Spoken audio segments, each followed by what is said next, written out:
would like to ask the Chief Minister if he'll make a statement on the recent announcement regarding the updating of the Double Taxation Agreement with the United Kingdom and any changes that can be expected as a result.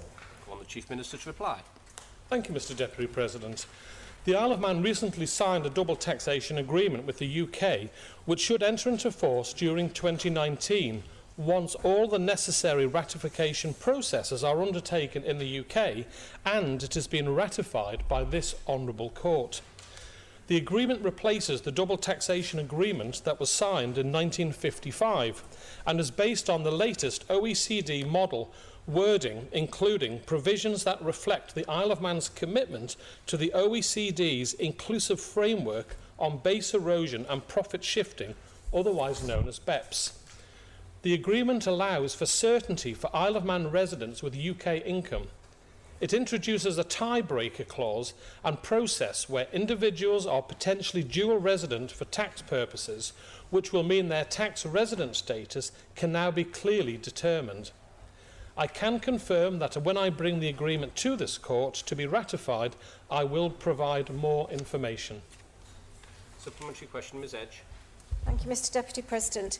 I have a copy of the document in front of me here, and it does state on it that the territories will be subject to parliamentary procedures. Can I just check with the Chief Minister or whether he could come back to me with regards to Article 26 within this, with regards to exchange of information, as there is some information in there that I would like to seek some reassurance on, and whether he can come back with that, or can he confirm that the Honourable Court will get opportunity to change any of the articles within this document, or is it already signed, sealed, and we can only ratify what comes before us?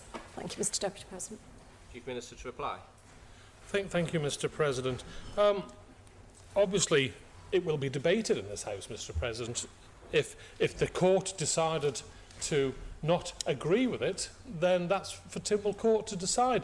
But I would point out that this is identical to what our colleagues in Jersey and Guernsey, the other two Crown dependencies, have signed. So this isn't something that we've done on a whim on the Isle of Man.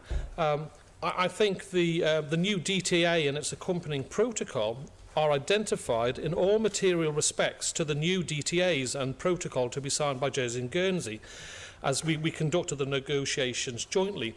Now, the new DTA will bring the island's agreement with the UK into line with international norms and with, obviously, I've mentioned in my opening speech, Mr Deputy President, BEPS minimum standards.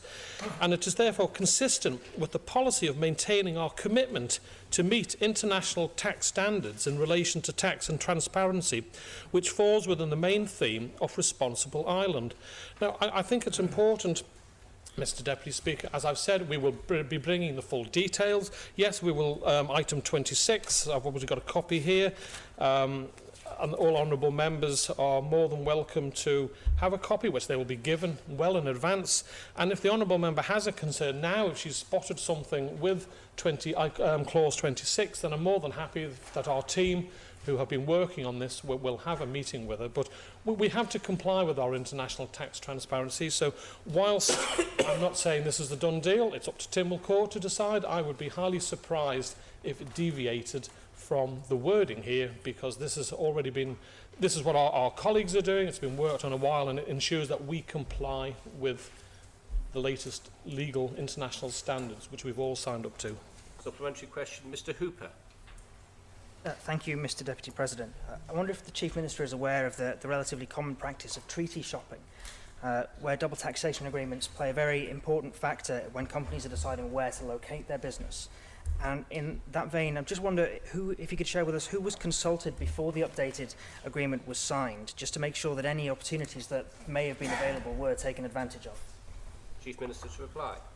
Thank you, Mr Deputy President. We did consult with representatives from industry who advised our officers when moving on this, and they did not raise any concerns regarding this.